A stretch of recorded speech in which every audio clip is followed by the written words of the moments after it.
Hello friends, welcome to Telugu audio story. మీరు కనుక ఛానల్ని ఫస్ట్ టైం చూస్తున్నట్లయితే ఛానల్ సబ్స్క్రైబ్ చేయండి, లైక్ చేయండి. అలాగే ఈ స్టోరీపై మీ వాల్యుబుల్ ఒపీనియన్ని కమెంట్ రూపంలో తెలియజేయండి. ఇక కథలోకి వెళ్దామా? వీడియో చూస్తున్న అందరూ కింద కనిపిస్తున్న హైప్ ఆప్షన్ నొక్కి వీడియోని ఎంకరేజ్ చేయండి. రాజ్ మీద ఇప్పుడు ఎటువంటి మర్డర్ కేసులు లేవని దీపక్కి తెలిసినా వాడికి నిజం చెప్పలేదు. చెప్తే పారిపోతాడని. వాడు ఏ పాయింట్ మీద బ్లాక్మెయిల్ చేస్తున్నాడో అర్థమైన రాజ్ చాలా అంటే చాలా సీరియస్ గా అభినయించేశాడు. ఆ కోపానికి ఆన్సర్ చెప్పాల్సిన అవసరమే లేదన్నట్టు ఫ్యామిలీ సైడ్ నిలబడ్డాడు అభి. సహస్రం వెనుక ఫ్యామిలీ మొత్తం ఉంటే సహస్రం ముందు నిలబడ్డాడు రాజ్. నిలబడ్డం మాత్రమే కాదు, ప్రెసెంట్ రాజ్ కండిషన్ అదే. ఫ్యామిలీ మొత్తం ఫిజికల్ అండ్ మెంటల్ గా సహస్రం వెనక్కి ఉన్నారు. ఎటువంటి ఫీలింగ్ లేని హంసపాప ముఖంలోకి సూటిగా చూస్తూ వెళ్ళిపోతున్నావా అని ప్రశ్నించిన రాజ్ పిడికిలు బిగుసుకొని ఉంటే అసలు ఆ వ్యక్తి ఎవరు అన్నట్టు ఏ మాత్రం రెస్పాండ్ అవ్వలేదు సహస్ర. తప్పుకొని వెళ్ళడానికి ముందుకు స్టెప్ తీసుకుంటే ఆన్సర్ ఇవ్వకుండా తనని క్రాస్ చేస్తున్న సహస్ర హ్యాండ్ పట్టుకొని వదిలేశానని వెళ్తున్నావా, వదిలేయాలని వెళ్తున్నావా అని తెచ్చిపెట్టుకున్న పేషెన్స్ తో ప్రశ్నించాడు. లైఫ్ లో అటువంటి ఒక ఎమోషన్ ఉంటుందని, రాజ్ లో కూడా ఉంటుంది అని ఫస్ట్ టైం ఫ్యామిలీ మొత్తం నమ్మలేనట్టుగా చూస్తూ ఉంటే అసలు రాజ్ కి రెస్పాండ్ అవ్వాలి అని ఆలోచన 1% కూడా లేని సహస్ర ఫస్ట్ తన చేతిని పట్టుకున్న తన చేతిని చూసి అదే యాంగిల్లో తన వెనకున్న ఫ్యామిలీని చూసింది. ఒక్క చూపుతోనే ఫ్యామిలీ మొత్తానికి అర్థమైంది సహస్ర ఆన్సర్. మా కోడల చేతుల్ని వదులు అంటూ ముందుకు స్టెప్ తీసుకున్నారు జయదేవ్. తండ్రి సీరియస్ ఫేస్ కి డాడ్ నేను మాట్లాడాలి అని చెప్పి సహస్రను వెనక్కి లాగి తన ముందు నిలబెట్టే లోపే జయదేవ్ గారు ఆ చేతిని విడిపించి సహస్రను తన సైడ్ కి తీసుకుంటే మానస గారు రెండో సైడ్ నిలబడ్డారు. నువ్వు మాట్లాడాలి అంటే ఫస్ట్ నా కోడలు పర్మిషన్ ఇవ్వాలి. నీ ఇష్టానికి కాళ్ళు చేతులు పట్టుకోవడానికి ఎటువంటి రైట్ లేదు నీకు అని డిక్లేర్ చేస్తే నా హంసతో మాట్లాడటానికి, టచ్ చేయడానికి నాకు ఎవ్వరి పర్మిషన్ అక్కర్లేదు. ఈవెన్ దాని పర్మిషన్ కూడా తీసుకోను అని ఫుల్ యాటిట్యూడ్ తో తండ్రికి ఆన్సర్ ఇచ్చి మళ్ళీ సహస్ర కోసం స్టెప్ తీసుకున్న రాజ్కి ఈసారి మానస గారు అడ్డుగా నిలబడ్డారు. మా ప్లీజ్ అడ్డు తప్పుకో అని కోపాన్ని కంట్రోల్ చేసుకుంటూ అడిగితే, ఏమండి నా కోడలు ఇక్కడి నుంచి వెళ్తోంది, దానికి అడ్డుగా నిలబడితే ఏ మాత్రం నేను సహించేది లేదు, పక్కకు తప్పుకోమనండి అని అంతే కోపంగా చెప్పారు మానస. మా డాడ్ చెప్పినా నువ్వు చెప్పినా నేను తప్పుకునేది లేదు, అది ఇక్కడి నుంచి వెళ్లేది లేదు. దాని విషయంలో నేను తప్పు చేశాను, అది మీ అందరి ముందు ఒప్పుకుంటాను, ప్రపంచం మొత్తానికి చెప్తాను. బట్ దానికోసం వదిలి వెళ్తాను అంటే ఒప్పుకునేది లేదు. పనిష్మెంట్ ఇస్తుందా, ఇవ్వమను. కోపం వస్తుందా, కొట్టమను, తిట్టమను. అవసరమైతే దాని కాళ్ళు పట్టుకుంటాను, ఇష్టానికి సాధించమను. ఈ ఇల్లు దాటి కాలు బయట పెట్టిందంటే చంపేస్తా. ఏది చేసినా సరే ఇక్కడే ఉండాలి, ఇక్కడే ఉండి చేయాలి అని బేస్ వాయిస్ తో చెప్తున్న రాజ్ గొంతు అక్షరం అక్షరానికి రేజ్ అవుతూనే ఉంది. ఇక లాస్ట్ వర్డ్ గా she is my property, this is our agreement అని శాసిస్తున్న రాజ్ గొంతు అంత పెద్ద ఇంట్లో భీకరంగా ప్రతిధ్వనిస్తుంది. మొదటిసారి కొడుకుని అంత దగ్గరగా అంత ఉద్రేకంగా చూస్తున్న మానస్ గారు కన్నీళ్లతోనే సన్నగా వణుకుతూ ఉంటే ఆల్మోస్ట్ అందరిలోనూ అదే బెరుకు, అదే వణుకు. ముఖేష్ అయితే ఏకంగా తోడేళ్ల మందలో చిక్కిన జింకలాగా వణికిపోతూ అందరికందరి ఫ్యామిలీ మొత్తం ఒకేలా ఉన్నారు అనుకుంటూ దూరంగా పోయి సోఫా చాటున నక్కి కూర్చున్నాడు. ఈ టైప్ ఆఫ్ అగ్రెసివ్నెస్ కి ఫస్ట్ నుంచి అలవాటు పడ్డ అవి నార్మల్ గానే ఉంటే ఇంతకు మించి బల్బు బాబులోని రాక్షసుని చూసిన సహస్ర కూడా నార్మల్ గానే ఉంది. ఎప్పుడైతే రాజ్ నా ప్రాపర్టీ అన్నాడో ఇక తనకి కన్నీళ్ళు ఆగటం లేదు. అప్పటి వరకు అన్ని ఎమోషన్స్ కి అతీతంగా బిగించి పట్టుకున్న మనసు ఇక నిలవడం లేదు. ఈ పొగరు ఈ బలుపుతోనే కదా ఆ హార్ట్ ని కబ్జా చేసింది. ఎవరు చెప్పినా ఇక వినడు అని కన్ఫర్మ్ చేసుకున్న సహస్ర మానస గారిని తప్పుకొని వచ్చి రాజ్ ముందు నిలబడితే సహస్రకి ఆన్సర్ చెప్పడానికి ప్రిపేర్ అవ్వడంతో మానస గారిని దగ్గరికి తీసుకున్నారు జయదేవ్. నిప్పు లాంటి కళ్ళతో శాసిస్తున్నట్టే ఉంది రాజ్ చూపు. ఒకప్పటి పరిచయంలో కార్నర్ స్మైల్ తో షార్ప్ గా చూసే అయ్యగారి చూపుకే భయపడే సహస్ర ఎప్పుడూ అక్కడ లేదు. నిప్పుని కూడా భస్మం చేసేలా దహిస్తోంది తన మనసు. అందరూ అంటున్నట్టు మోసం ద్రోహం కాదు, ప్రేమ. కేవలం రాజ్ రహస్యంగా దాచిన ప్రేమతోనే అలసిపోయింది సహస్ర. ఇప్పుడు కూడా ఆ ప్రేమతోనే, ఆ ప్రేమ కోసమే రాజ్కి ఎదురు నిలబడింది. మన అగ్రిమెంట్ ఎండ్ అయింది Raj. Right now I'm not your property and you have no rights on me అని ఎమోషన్లెస్ ఫేస్ తో పాయింట్ చేస్తున్న సహస్ర రెక్క పట్టుకొని దగ్గరికి లాగాడు రాజ్. ఇద్దరి మధ్యలో 5 అడుగుల దూరం ఇప్పుడు అడుగు దగ్గర అయితే ఒకరిని ఒకరు తగలబెట్టుకునేలా చూస్తున్న ఆ కళ్ళలో అనంతమైన ప్రేమ. ఏ ఒక్కరూ తగ్గడానికి సిద్ధంగా లేరు. నిశ్శబ్దంలో నడుస్తున్న ఆ యుద్ధంలో ఇద్దరి మనసులు ఒకేలా దహించుకుపోతూ ఉంటే తాను కోరుకున్న ప్రేమ దక్కలేదు అని సహస్ర కన్నీళ్లు కట్టడి చేస్తున్న కళ్ళలో రౌద్రాన్ని నింపింది. తనకు దక్కిన స్వచ్ఛమైన ప్రేమను నిజం చెప్పి దూరం చేసుకోలేక, డిస్టెన్స్ క్రియేట్ చేసుకోలేక, గుండెల్లోనే రహస్యంగా దాచిన గిల్టీ ఫీలింగ్ తో అర్థం చేసుకోలేవా అన్నట్టు ఆగ్రహిస్తున్న రాజ్ను లీవ్ మీ అని నిస్సహాయత, నిరీక్షణ నింపిన గొంతుతో శాసించింది సహస్ర. నెవర్ అని మోస్తున్న తప్పుకి సహస్ర దూరమవుతున్న కోపాన్ని యాడ్ చేసి రాజ్ డిక్లేర్ చేస్తే you have no right to stop me అంటూ వెదిల్చుకుని వెళ్ళడానికి చూసిన సహస్ర అడుగు ముందుకు వేసే లోపే ఆ చేతిని మెలితిప్పి వెనక్కి మడుస్తూ సెకండ్ హ్యాండ్ తో నడుము చుడుతున్న రాజ్ చెయ్యి పొట్ట మీదకి చేరేసరికి ఆ పట్టుని సున్నితంగా మార్చి బిగించాడు. అలా లాక్ చేయడంలో కూడా తెలుస్తున్న రాజ్ కేరింగ్ కి సహస్ర గుండె ముక్కలవుతూ ఉంటే లాభాల తన తగలబెట్టేస్తున్న ఎమోషన్స్ కన్నీళ్ళయి కళ్ళను నింపేస్తున్నాయి. కనుపాపలు బిగించి వాటిని నొక్కి పెట్టిన సహస్ర ఊపిరి వడగాలిని తలిపిస్తూ ఉంటే of course it's true, I have no rights to stop you. Agreement are just papers, they are just for your future security. There is no emotion and no conditions. More than that we have one language, you know that. బయటకు తీసుకొచ్చి వదిలేసిపోతాను అంటే వదిలేదు లేదు. నేను బ్రతికున్న ప్రతి క్షణం నువ్వు నాకు కావాలి. నేను చచ్చే వరకు నీ దగ్గరికి రాకుండా ఆపే రైట్ నీకు కూడా లేదు. Because you are my property until I die. ఇది నువ్విస్తే నేను తీసుకున్న హక్కు కాదు. నువ్వు కోరుకున్న చావు నాకు పిలిచిచ్చిన హక్కు. నన్ను ఎత్తుకుపోవాలని వెయిట్ చేసిన చావు నీ రూపంలో అడ్డుపడి ఇచ్చిన హక్కు. కొడతావా, తిడతావా, ఏం చేస్తావో చేసుకో. I'm ready for everything. But వదిలిపోతాను అంటే నిన్ను చంపడానికి కూడా ఆలోచించను. సింగిల్ చింతకాయలా ఉన్నా నో ప్రాబ్లం.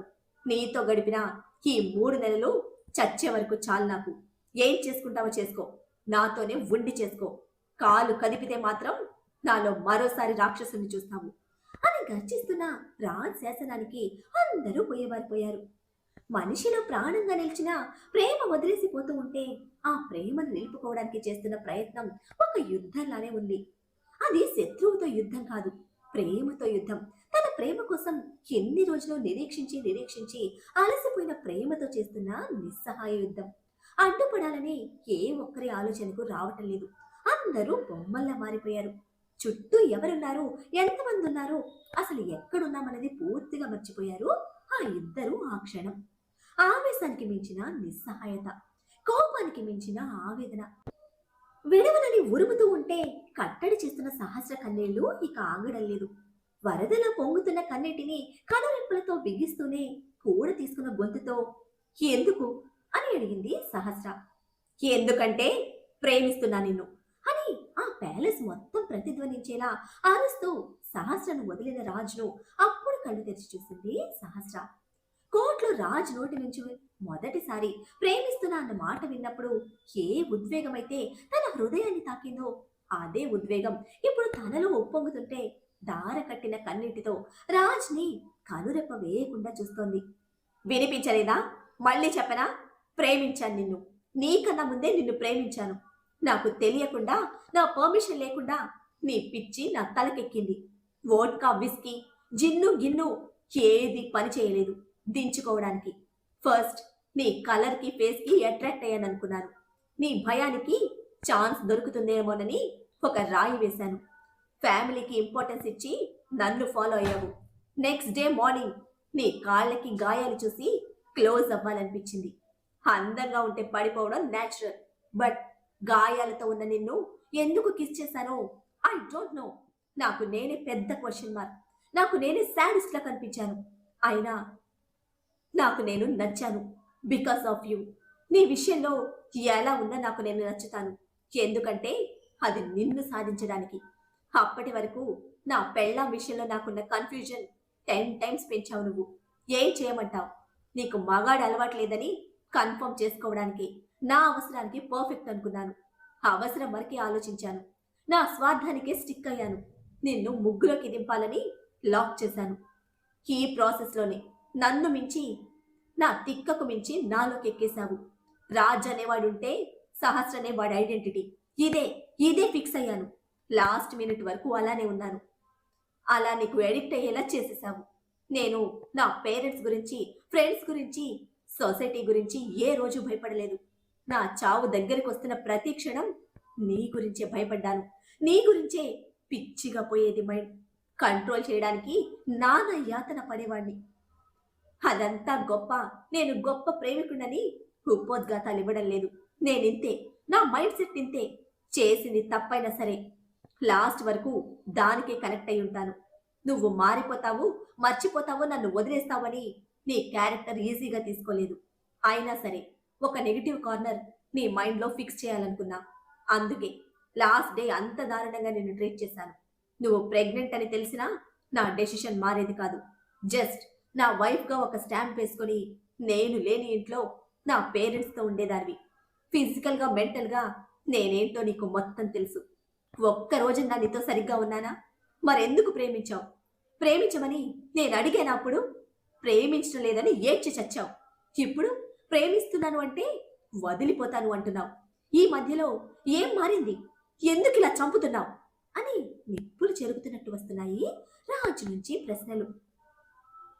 ప్రేమ అని ఏ మాత్రం తడబాటు లేకుండా చాలా ప్రశాంతంగా ఆన్సర్ చెప్పింది సహస్ర. అప్పటి వరకు బడవాగ్నిలా విరుచుకుపడుతున్న రాజ్ కనుబొమ్మలు ముడివేసి అసహనంగా చూశాడు. అది ఒక ఆన్సరా అన్నట్టు. నిశ్చలంగా నేటి కుండలతో ఉన్న సహస్ర కళ్ళు మాత్రం మళ్ళీ అదే అన్నిటికీ ఆన్సర్ అన్నట్టు ప్రేమ అని స్ట్రెస్ చేసి రిపీట్ చేస్తూ ఉంటే ఈసారి రాజ్ ఆవేశం అసహనాన్ని వదిలి ఆలోచనలోకి దిగింది. అవును, మన మధ్య మారింది ప్రేమ. నేను కోర్టులో నిన్ను నిలదీసే వరకు నీ నోటి నుంచి నేను వినలేనిది ప్రేమ. ఇప్పుడు కొత్తగా వింటున్నది ప్రేమ. ప్రతిరోజు, ప్రతి క్షణం నీ నోటి నుంచి నేను వినాలని ఎదురు చూసి విసిగిపోయి ఏడ్చి ఏడ్చి అలసిపోయింది ఆ ప్రేమ కోసమే. నీకు నువ్వు సహస్ర ఐడెంటిటీ అని స్టాంప్ వేసుకొని నా మీద ప్రేమని నీలోనే పెట్టుకుని చచ్చిపోతే నీ మీద ప్రేమతో మిగిలిపోయినా నా ఐడెంటిటీ ఏంటి రాజ్? నీకు ఉంపుడు గత్తెనా అని ప్రశ్నించడమే ఆవేశంతో విసురుగా వచ్చిన రాజ్ చేయి సహస్ర గొంతు బిగిస్తే వెంటనే అలర్ట్ అయిన ఫ్యామిలీ మొత్తం రాజ్ అంటూ ఒక్కసారిగా స్టెప్ తీసుకున్నారు. తగల పెట్టేసేలా ఉన్న రాజ్ కోపం సహస్ర కన్నీటి ముందు ఆవిరైపోతూ ఉంటే ఎటువంటి అదురు బెదురు లేని సహస్రను వదిలిన తన చేయి పట్టుకున్న అభిని ఫోర్స్ గా వెనక్కి తోసేశాడు రాజ్. కింద పడిపోయిన అభిని చూస్తూ వణికిపోతున్న క్యూటీ బేబీ అభిని చుట్టేసి భయంతో ఏడుస్తూ ఉంటే ఏం మాటలు సహస్ర ఇవి అని కన్నీళ్లతో సహస్రను హత్తుకున్నారు మానస. రాగిణి గారు పరుగుల వాటర్ తీసుకుని వస్తే నందిత అమర్నాథ్ గారి చేయి పట్టుకొని వెళ్ళలేక ఉండలేక మధ్యలో గిలగిలా కొట్టుకుంటూ డైనోసార్ మమ్మీ కాస్త దిక్కుతోచిన స్థితిలో బెదురుగొడ్డులా మారిపోయింది. ప్రీతిలో ఎటువంటి రెస్పాన్స్ లేదు, అలాగే ఎటువంటి మూమెంట్ కూడా లేదు. ఉన్నాను అంటే ఉన్నాను అన్నట్టుంది. బట్ ఇద్దరి వైపు నుంచి ఏది తీసుకోలేకపోతోంది తను. దీపక్ గురించి తెలిసిందేగా, సిచ్యువేషన్ ఎటు టర్న్ అయితే తనకు ఎటు నుంచి అవకాశం వస్తుందా అని కంక్లూజన్ కోసం వెయిట్ చేస్తున్న వాడిలో ఎటువంటి ఎమోషన్ లేదు. జస్ట్ ఫ్యామిలీ మ్యాటర్ అన్నట్టు దూరంగా నిలబడి తెగ ఫీల్ అయిపోతున్నాడు. అది పైకి మాత్రమే. నువ్వు మనిషివా పశువా? కడుపుతో ఉన్న ఆడపిల్ల మీద చేయి చేసుకుంటావా అంటూ పిచ్చి కోపంతో నా షర్ట్ పట్టుకుని ఊపేస్తూ సహస్ర అడిగిన దానిలో తప్పేముందిరా? రహస్యంగా ఫామ్ హౌస్ లో ఉంచి నువ్వు నడిపిన నిర్వాకానికి సొసైటీ పెట్టే పేరు అదే. నీ అవసరం ఏదైనా సరే, తన ప్రేమ ఎంత స్వచ్ఛమైనదైనా సరే అవేవి లోకానికి అక్కర్లేదు. ముఖ్యంగా ఆడపిల్ల విషయంలో ఆడిపోసుకోవడానికి ప్రతి క్షణం కాకుల్లా ఎదురు చూస్తూనే ఉంటారు. సహస్ర మంచిది కాబట్టి నిన్ను పిచ్చిగా ప్రేమించిన పాపానికి ఇంకా నీకోసం నిలబడింది అని జయదేవ్ గారు ప్రశ్నిస్తూ ఉంటే, dad, this is my personal. బయట నుంచి చూసే మీకు ఇది అర్థం కాదు, చెప్పేది కూడా కాదు. కావాలనే నా ఈగోని టార్గెట్ చేసి నన్ను పశువులా మారుస్తుంది. అసలు దానికి ఏం కావాలో దానికన్నా తెలుస్తోందా? నన్ను సాధించాలి అనుకున్నప్పుడు దాని లైఫ్ అది చూసుకోవచ్చుగా. బయటకు తీసుకొచ్చి వదిలేసి పోతానంటే ఐ కాంట్ టేక్ ఇట్. కడుపుతో ఉందని మీరంటున్నారు. But I don't care about that baby. నాకు అది మాత్రమే కావాలి. అది మాత్రమే నా ప్రయారిటీ. ఆ ఎమోషన్ ఏంటో, ఆ ఎమోషన్‌లో దాని ప్లేస్ ఏంటో దానికి బాగా తెలుసు అని గట్టి గట్టిగా అరుస్తూ ఉంటే, నాకు తెలిసిన ఎమోషన్ నిజమని నువ్వు ఏ రోజైనా యాక్సెప్ట్ చేశావా? అంటూ అంతే తీవ్రంగా ప్రశ్నించింది సహస్ర. అంతే ఒక్క ప్రశ్నతో రాజ్ సైలెంట్ అయిపోతే, ఏ రోజు ఎటువంటి మూమెంట్లో కూడా యాక్సెప్ట్ చేయలేదు. ఎన్నిసార్లు ఎన్ని విధాలుగా రాజ్ నోటి నుంచి వినాలని తప్పించింది తను. చెప్పు, యాక్సెప్ట్ చేసావా అని క్లోజ్ గా వచ్చి స్ట్రెస్ చేసి అడుగుతూ ఉంటే ఆన్సర్ లేదు రాజ్ దగ్గర. నువ్వు యాక్సెప్ట్ చేయని ఎమోషన్ లో మిగిలిపోయిన నా ఉనికి ఏంటి? ఇప్పుడు నాకు ఆన్సర్ కావాలి అని అడుగుతూ ఉంటే తన తప్పు తెలిసిన వాడిలా తలదించుకున్నాడు రాజ్. "హ్మ్, ఇదే నా ఉనికి" అని స్థిరంగా పలికిన సహస్ర గొంతులో విరక్తి ధ్వనిస్తూ ఉంటే, ఇంకొక్క మాట మాట్లాడినా చంపేస్తా నిన్ను అంటూ అంతకు మించి వినడం తన వల్ల కాదన్నట్టు కోపం, బాధ, అసహనం, ఆవేశం అన్ని కలిపి కచ్చిగా చెప్పాడు రాజ్. హా, ఇప్పుడు ఈ క్షణం ఇక్కడే నువ్వు నన్ను చంపేసినా నా ఐడెంటిటీ మారదు Raj. It's just one agreement. నీ కుటుంబానికి నువ్వు గొప్పవాడివే, నీ ఎమోషన్స్ కి నువ్వు గొప్పవాడివే. బట్ నీ అవసరానికి నీతో పడుకున్న నేను జస్ట్ ఏ పపెట్. మన ఇద్దరి మధ్య ఫిజికల్ నీడ్స్ తప్ప మెంటల్లీ ఎటువంటి ఎమోషన్స్ లేవు. I'm just N agreement puppet అని కన్నీళ్లతో చెప్తున్న సహస్ర బుగ్గలు బిగించాడు రాజ్. అడ్డుకోవడానికి చూసిన తండ్రిని రౌద్రంగా చూసేసరికి సహస్ర కళ్ళలో స్థిరత్వానికి వెనక్కి అడుగు తీసుకున్నారు జయదేవ్. ఇంతకు మించి ఒక్క మాట నీ నోట్లో నుంచి వచ్చినా ఒప్పుకోను అని వార్నింగ్ ఇస్తున్న రాజ్ చేతిని బలంగా తోసేసి, నా ఎమోషన్స్ నీ పర్మిషన్ కోసం వెయిట్ చేయడం లేదు రాజ్. ప్రేమ కోసం చూశాను నేను. మన ఇద్దరి మధ్య అది లేదు. జస్ట్ అగ్రిమెంట్ అని నువ్వు క్లారిటీ ఇచ్చావు. ఒక్క క్షణం ప్రేమ దొరికితే చాలు, దానిని అందుకుని మరుక్షణం ప్రాణం పోయినా చాలు అని ఎదురు చూశా. ఇచ్చావా? నీలో నా మీద రహస్యంగా దాచిన ప్రేమను ప్రేమగా నాకు ఇచ్చావా? ఏ రోజైనా, ఏ ఒక్క క్షణమైనా, ఏ ఒక్క మాటలోనైనా, ఏ ఒక్క సందర్భంలో అయినా, కనీసం మన శరీరాలు కలుస్తున్న క్షణంలో అయినా అది ప్రేమ అని నీ నోటి నుంచి నువ్వు ఒప్పుకున్నావా? అది ప్రేమే కదా అని ప్రశ్నించిన నన్ను ఏడిపించకుండా వదిలేవా? చందమామను చూస్తే ఏడ్చి చచ్చావు. ఎందుకు అంటే నువ్వు నా ప్రాపర్టీ అని నీ ఫీలింగ్స్ కి అగ్రిమెంట్ ని అడ్డం వేశావు. అమ్మాయిలతో క్లోజ్ గా ఉన్నా కుళ్ళుకొని చచ్చావు. నీ మెంటల్ ప్రేమకి నా మీద ఎంత ప్రేమ ఉందని మురిసిపోతూ ఉంటే వాళ్ళతో చేరి నీ టైం వేస్ట్ చేస్తున్నానని నీ బలుపు చూపించావు. కొనుక్కున్నాను అన్నావు. నా ప్రతి ఎమోషన్ నీకు మాత్రమే సొంతమన్నావు. I don't care about society. నేను దానికోసం బ్రతకటం లేదు, ప్రేమ కోసం బ్రతుకుతున్నాను. ఆ ప్రేమని నీ నుంచి కోరుకున్నాను.